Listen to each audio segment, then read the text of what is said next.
Our Computex 2019 coverage is made possible thanks to Corsair, Patriot, EK, Typtra and Viper Gaming.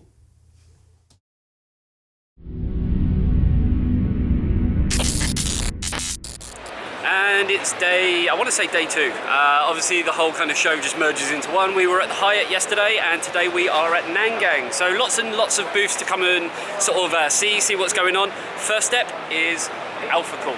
So Alphacool have done a few little updates with what they've got going on, mainly to sort of their CPU blocks and also their GPU blocks. So with their CPU blocks, they have changed them ever so slightly. The design, in my opinion, is very much improved. They're called the Iceblock XPX Aurora Pro. So you may remember before you had the Iceblock XPX and then you kind of had to have the Aurora ring that went around it. Now everything is all within one unit.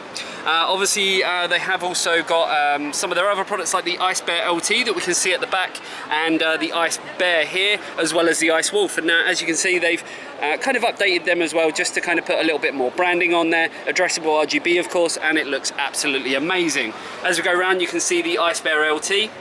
And obviously with this, and we saw this at CES, they do accept the new fittings and give you that kind of flush look to it. So yeah, really good stuff going on from here. They have got lots of mods as well. We've got Dave Alcock wearing a Dave Alcock face mask.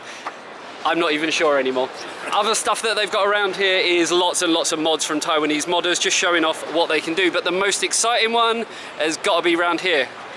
So obviously we've got the Apex Legends Pathfinder build, but it's got to be this. So we all know what a Threadripper, Ryzen Threadripper box looks like. Someone's actually implemented a mod into it. So this incorporates the Iceblock XPX with the ring around it, just to give you that RGB look. And around the back you can see the fan as well. So really, really small form factor, looks really cool. And yeah, we're going to have a lot more coverage from Computex 2019 while we're at Nangang, checking out all of these different brands.